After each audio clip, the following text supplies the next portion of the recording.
So Federico is the director of nexusavicultura.com, and for the past few years, he has been closely exploring the uses of artificial intelligence in animal production. So during this session, he will share concrete examples with us, as well as his vision of what artificial intelligence can and cannot change in animal production. So sit back, stay tuned, and you will see that artificial intelligence, far from being an abstract concept, can become a real tool for farmers. So Federico, today, AI seems to be everywhere, and SPAS is no exception. In a nutshell, could you tell us what you saw today or yesterday related to the use of AI on SPAS? Yes. First of all, thank you for the invitation at the SPAS, and excusez-moi because I do not speak French. And I want to comment what is artificial intelligence before, because if not, we are seeing the label in many places, and really it's not artificial intelligence. Artificial intelligence, an easy way to define it, it's technology that use computers and softwares that can do already the same that humans can do, already the same. So this is it will be an easy definition. And asking to your questions about different innovations that use artificial intelligence at the SPAS, there are different ones. But for example, I will focus for me, one very important, that use the advanced use of cameras combined with all the sensors that they are in a poultry farm to use the animals, the broilers, for example, as the main indicator of welfare, of animal welfare. These systems, we cannot measure the movement of hundreds, thousands of birds in one day. But with artificial intelligence systems, you can collect all of this data, transform the video, transform the pictures, transform the sounds in data sets, and to understand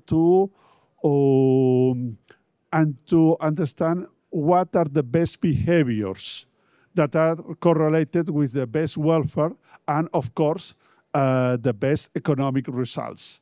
This, some companies are working some years ago, but it's arriving slowly, but it's arriving to the market. And in short, could you tell us what opportunities are in livestock, for livestock farmers, in short, in 2 or 3 ideas? Well, there is a blue ocean of opportunities, opportunities for new companies, for farmers. And the good thing is that the opportunities are at all the levels. So you don't need to be a big company or medium company. You can be a farmer that you can start to use at your level. For example, some examples to compare different buildings. If you are a farmer and you have different farms, you can start to compare, not in a substitution to the computer farm, as something that you can compare with previous years. Okay? For example, in another thing that you can use is in animal nutrition. In animal nutrition, in order not to replace the feeding softwares, that they are very developed and they work very well, in order to do research about new raw materials, new ingredients that you can start to use in your feed compounds. Okay? You will need a researcher, and now there are tools that you can do a huge research. Okay, these are only 2 topics. In dairy also, you have a lot of data. I am not an expert in dairy, but you have a lot of data about the quality of the milk, in real time. Each cow, how many liters it's producing every day. So you can not only collect this data, this is something that we are doing now, to analyze and to adjust every day the feed intake to your cows. Individual, each one. And in your view, how many farmers today are ready?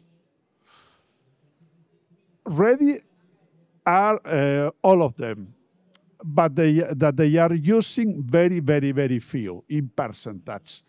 Okay, many farmers are afraid. They think that is something that is, they can look, but they are not going to participate. And the message that they want to give is that they can participate, they can be part of it. Of course, I am not saying that a farmer must use artificial intelligence to do genetics or nutrition or diseases. But for the daily work, he can use in many ways. But I think that nowadays is less than 5%, 10% that they are using at a minimum level. Is it the same in Spain, just to for similar, a comparison? Quite similar. Right. They are the ones that they are using in a very, very superficial level. And what about the upstream industry, the technicians, the animal feed manufacturers? What are they ready more, perhaps, than the farmers themselves? The industry is starting to use, and really they know that they must use more and more, and some companies, they are going straight ahead in how to use. In the companies, there is a problem. Well, something that is who owns the data, because if I have my feed formulas, all my private data, you cannot share with an artificial intelligence that maybe is in China or in the States, and you don't know really who's going to use that information. So, but what I will recommend for companies is to start to have playgrounds. Playgrounds, I want to mean areas, controlled areas, intranets in the company, that the technicians, the people of marketing, the different levels, they can start to work with artificial intelligence. Do not wait to have a solution that will solve everything. Start to work with it. Let's start with a focus on poultry. So which type of application of artificial intelligence are available to farmers today, and what are the benefits? The benefits are very important. With an appropriate use of artificial intelligence, you can reach an extra mile. Because nowadays, the earnings are not coming. I am not going to do the things, my management in the farm is not going to be 20% better than in other farm. But if you can do 0.5, 3% better than other companies with the same resources, I will earn more money at the end. So what I will recommend to the farmers nowadays is that as in this moment, all of them they have their systems with automatic. There are many automatizations for environment, for temperature, for many things, to start to collect and to own their own data. Okay, and once they have their own data sets, just to looking back, try to put all these data sets in the different artificial intelligence. Nowadays, not for to do the daily work, okay, because it's something very risky to replace, but to say, okay, what are the main characteristics of this growing or this other one? Or how can I compare these data sets of these growings of this year with the growings of 1 or 2 years ago? What are the main conclusions?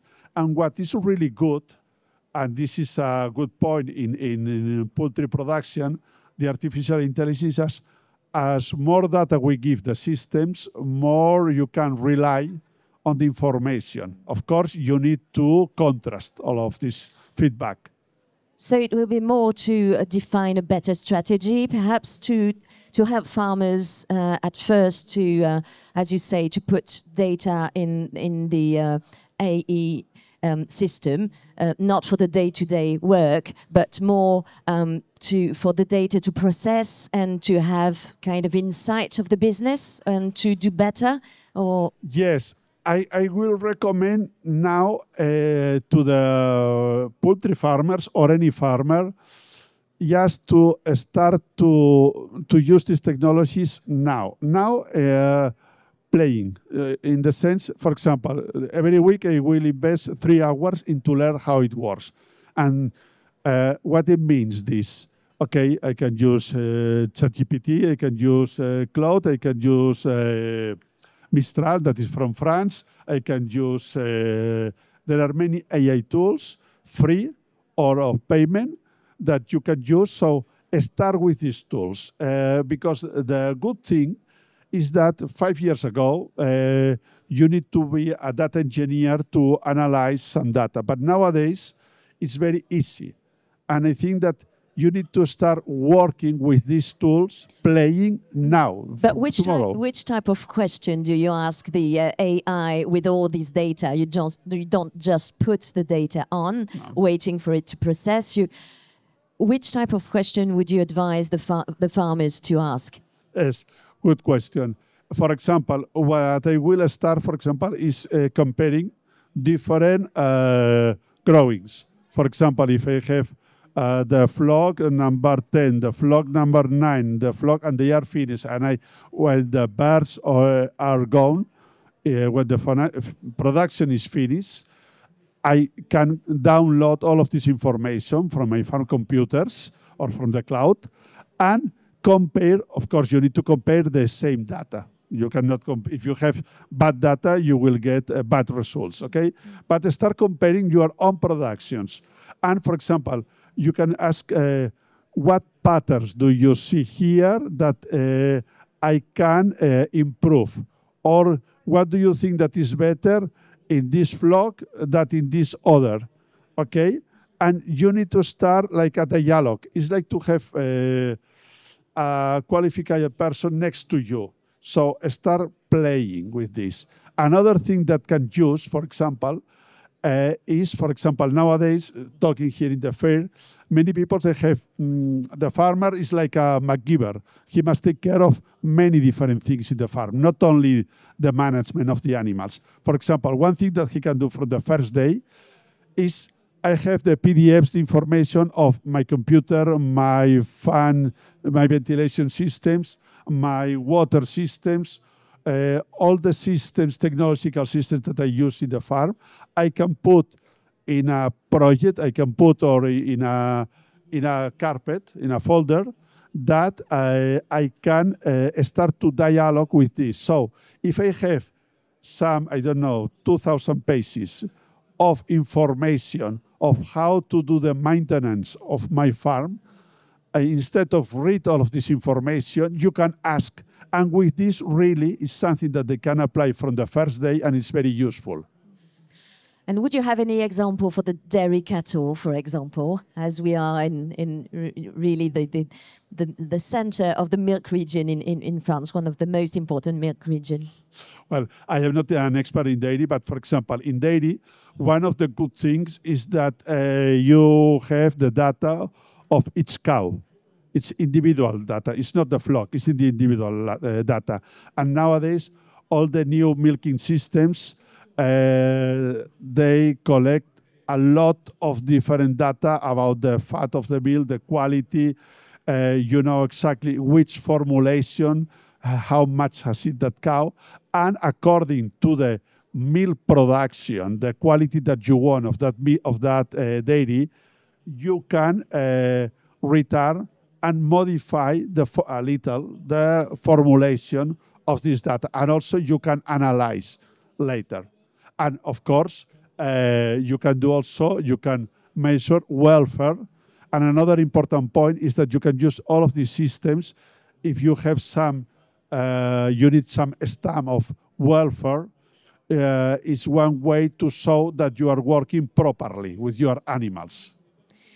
And if we take the example of the upstream industry, for example, the feed industry, let's imagine a company has 1 million budget and wants to go into the artificial intelligence. How do you allocate it across data, talent, partners, pilots for results in 12 months and in 36 months, for example? First, I will create a very small team inside the company of the people who are more proactive. So it's something that you cannot delegate only in the data department or in the software department, okay? It must be a multi-department team. Very small team, very small teams. And one thing will be something that you have a lot of data about this information, something that is not really very, very critical in a first step. And I will try to train to my different teams, okay? The veterinarians, the technicians, okay, and also the farmers at different levels, because this is something transversal. Never mind what you're doing in the company. You can use, it has a lot of uses. And what you can do, and some companies, I know some companies that they are doing this, is once per week, once every 2 weeks, saying, okay, you have been using artificial intelligence in the last 10 days.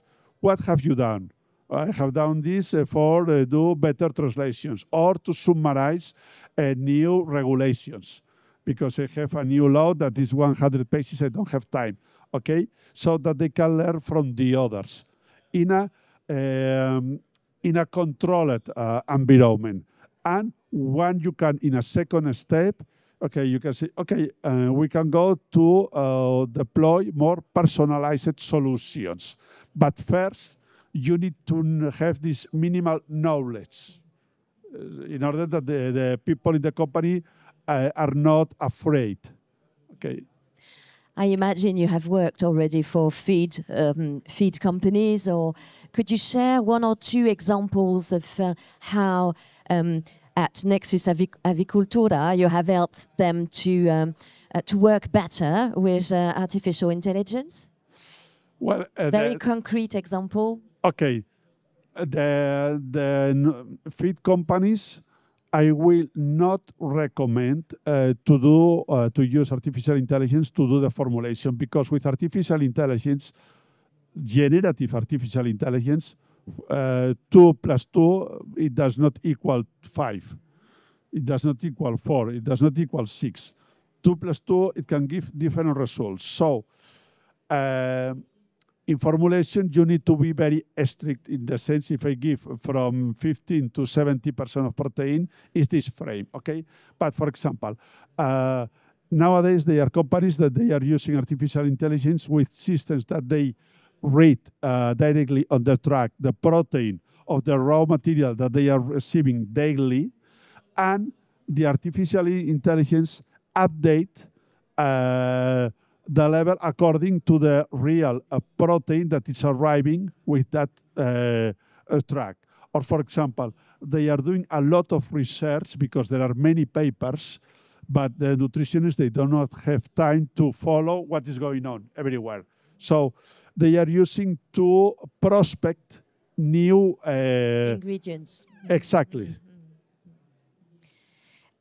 So Federico, before going off the air, how can we get up to speed in artificial intelligence if you're starting from scratch? What would be your advice to farmers, both farmers and industry, perhaps more farmers? Well, I will say it's something that as everybody who is here is able to drive a car, and it's not an expert in mechanics, or is able to use a computer or a smartphone, I will say start today, start now to use this technology. Do not be afraid, and never mind what are you doing, you will be able to use. And for the people who is looking this in the sense, well, I don't know, I don't want to learn this, if you don't learn this, the market will place you out in 5 or in 10 years, okay? And I don't say that everybody needs to be an expert, but you need to have a general knowledge of this, because I do not have any doubt that is going to be one of the biggest revolutions that we have had in history. Well, thanks a lot, Federico, and that will be the end of it. And so don't be afraid, go and explore artificial intelligence, and that will enhance and make your livestock farming business more competitive. Thank you, everyone. Thank you for your attendance.